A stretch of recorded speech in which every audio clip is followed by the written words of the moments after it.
Religious issues ఉన్నాయంటారా? కాశ్మీర్లో జరిగిన మారణకాండలో కూడా మతం అడిగి మరీ చంపారు అని బాధితులు చాలా క్లియర్గా చెప్తున్నారు. సో ఇక్కడ రిలీజియస్ ఇష్యూస్ కంపల్సరీ ఉన్నాయంటారా? అంటే ఇప్పుడు దీనికి 2 కోణాలు ఉన్నాయండి. ఒకటి ఏంటంటే yes definitely to inside that religious sentiments, religious feelings, నువ్వు ముస్లిమా లేకపోతే హిందువా అని అడిగి కాల్చి చంపారు వాళ్ళు. దట్ ఇప్పుడు ఏమవుతుందంటే సార్, ఇప్పుడు India is now Hindutva party power లో ఉంది కనుక అది definitely it rises tensions between Islamic groups and Hindu fanatic groups. Definite గా అంటే అది మత కల్లోహాలు అంటే రెచ్చగొట్టాలని డెఫినెట్ గా చేశారని నా ఒపీనియన్ అండి. రెండు విషయాలండి. ఒకటి, ఇండస్ వాటర్ ట్రీటీకి సంబంధించి భారత ప్రభుత్వం ఒక నిర్ణయం తీసుకుంది, అది అబేయన్స్ లో పెట్టాలని. అలానే పాకిస్తాన్ కూడా సిమ్లా ఒప్పందాన్ని సస్పెండ్ చేస్తున్నట్టుగా అనౌన్స్ చేసింది. ఏంటి అసలు ఈ 2 ఒప్పందాలని పక్కన పెట్టడం వల్ల ఆల్మోస్ట్ యుద్ధానికి దగ్గర అయిపోయినట్టే అనే సంకేతాలు వస్తున్నాయి. ఆల్రెడీ వాళ్ళు వాళ్ళ స్టైల్లో ఎక్సర్సైజెస్ చేస్తున్నారు, వీళ్ళ స్టైల్లో మాక్ డ్రిల్స్ చేస్తున్నారు.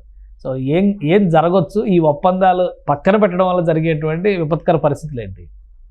ఇప్పుడు ఫస్ట్ ఆఫ్ ఆల్ అండి, మనం కొంత అర్థం చేసుకోవాల్సింది ఇండస్ వాటర్స్ ట్రీటీ ఏదైతే ఉందో, అంటే వెస్టర్న్ రివర్స్, ఈస్టర్న్ రివర్స్ అని అన్నారు. ఎందుకంటే మనది పైకి ఉంటుంది, వాళ్ళది కిందికి ఉంటుంది. మనది అప్వర్డ్, వాళ్ళది లోవర్డ్ అంటే కిందికి. సో మన వాటర్స్ అక్కడికి వెళ్తాయి, ఇండియా నుంచే వెళ్తాయి చాలా. అంటే ఇప్పుడు పంజాబ్ అంటాం కదండి, 5 నదులు. సో ఎప్పుడైతే water, this is international subject. ఇప్పుడు మన దేశానికి కూడా చైనాకు, బర్మాకు, లేకపోతే నేపాల్కి, చైనాకు, వీటన్నిటి కూడా వాటర్ డిస్ప్యూట్స్ ఉన్నాయి.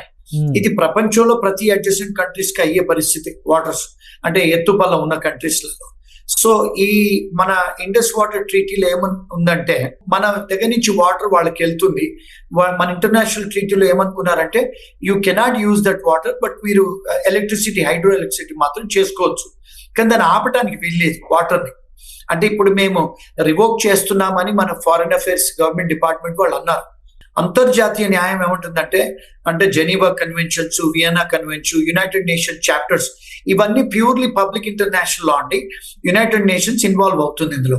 అక్కడ చాప్టర్ లో ఏం రాసిందంటే, యూనిలాటరల్ గా మీరు టర్మినేట్ చేయడానికి లేదు ఒక ట్రీటీని.